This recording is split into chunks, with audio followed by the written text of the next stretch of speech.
My name is Jameis Meyer. I'll be your host for The Modern Olympics, Power, Politics, and Performance. In our third edition of Olympic Game-Changing Moments, we'll take you back to the 1952 Summer Olympic Games in Helsinki.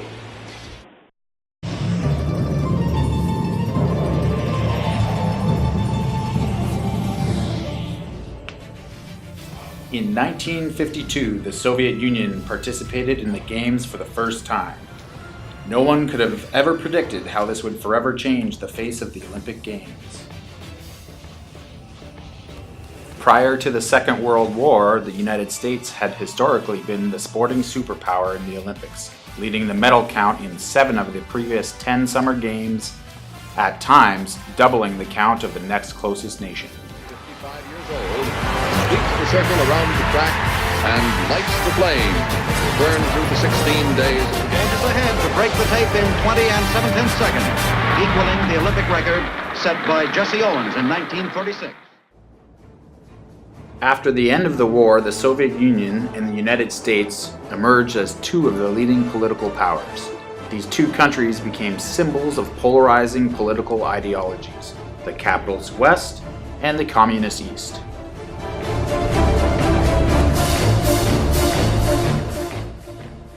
In the 20th century, the Soviet Union did not partake in the Western system of international sporting competitions, believing it to be exploitative and capitalist. Later, these views began to change. The Soviets began to recognize the Olympics as an opportunity to demonstrate the superiority of one political system over the other. And so began the arms race for sporting supremacy on the Olympic battlefield. The Soviets started methodically planning their emergence as a dominant force in international sporting competition. They considered sending a team in 1948, but instead decided they had a greater chance of success by waiting till 1952.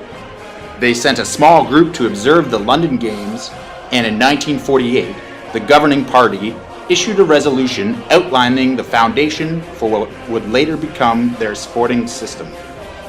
Key tenets of this resolution included an increase in the level of organization and cooperation between sporting bodies, an expansion of sporting participation with particular emphasis given to the Olympic sports, an improved sporting infrastructure, and finally, a directive to make use of the press, radio, and cinema for the purpose of popularizing sport among the public. The Soviets began identifying potential talent early and developing it intensively.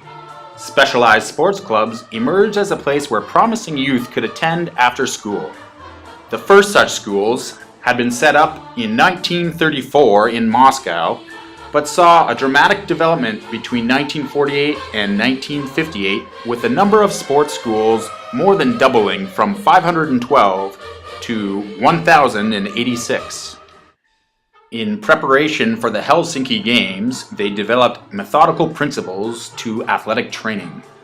The Soviet physiologist Leo Matveyev would later outline these principles in his book titled Periodization.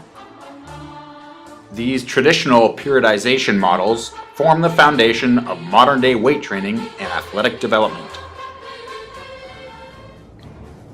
In the early 1950s, it was rumored that Soviet scientists had begun carrying out hormonal experimentation in order to help enhance the performance of their athletes. It is now known that performance-enhancing drugs were used systematically by those involved in the sports medical establishment of certain Soviet bloc countries in an attempt to produce Olympic champions. We hope you've been enjoying this episode of Olympic Game-Changing Moments. Please stay tuned and we'll return after a brief message from our sponsor. Get your first taste now at McDonald's. Look who's got the new taste of Coke. Big Mac has it waiting for you. With 2 all-beef patty, special sauce, lettuce, cheese. Coca-Cola is making its new debut. Get your first taste, ooh, what a kick. Put it together with a Big Mac. Yeah, Coke is it. It's a good time. Get your first taste now. At McDonald's. Welcome back to our program. In our previous segment, we explored the emergence of the Soviets on the Olympic scene.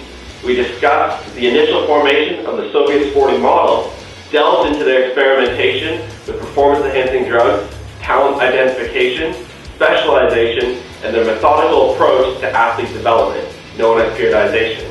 In the next segment, we will explore how the Soviets' success in Helsinki changed other countries' approach to elite athlete development, forever changing the Olympic landscape.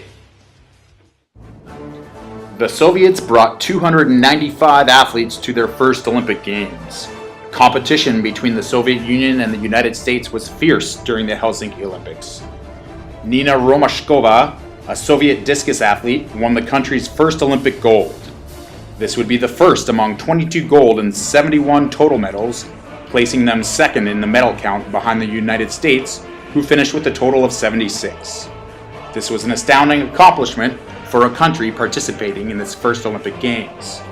The success of the Soviet Union in Helsinki confirmed the effectiveness of their developing sporting system.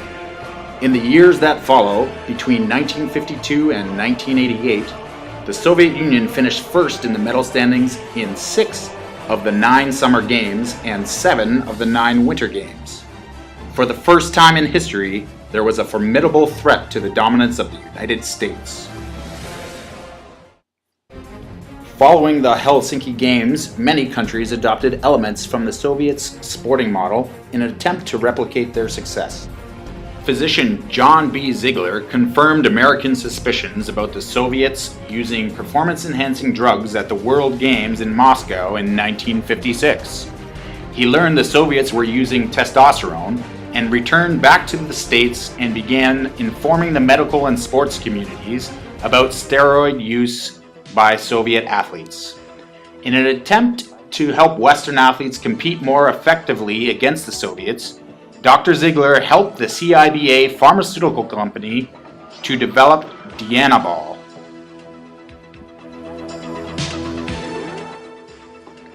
After Ziegler introduced Dianabol to U.S. weightlifting coach Bob Hoffman, its use quickly spread among American athletes. With the Soviet secret now out, performance-enhancing drug use escalated within the international sporting community. Eventually, the IOC attempted to address the increasing drug use, convening a world conference on doping in sport, which culminated in the establishment of the World Anti-Doping Agency.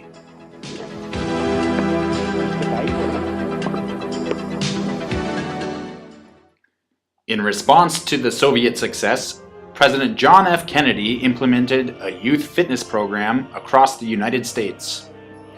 Kennedy was later quoted saying, "We face in the Soviet Union a powerful and implacable adversary, determined to show the world that only the communist system possesses the vigor and determination necessary to satisfy awakening aspirations for the progress and the elimination of poverty and want. To meet the challenge of this enemy, we will require determination and will and effort on the part of all Americans. Only if our citizens are physically fit will they be fully capable of such an effort." Kennedy's emphasis on youth fitness resulted in the widespread participation of Americans in physical activity. Later, the Nixon and Ford administrations promoted the Amateur Sports Act, which directed resources away from mass participation programs to ones emphasizing the development of a few elite athletes.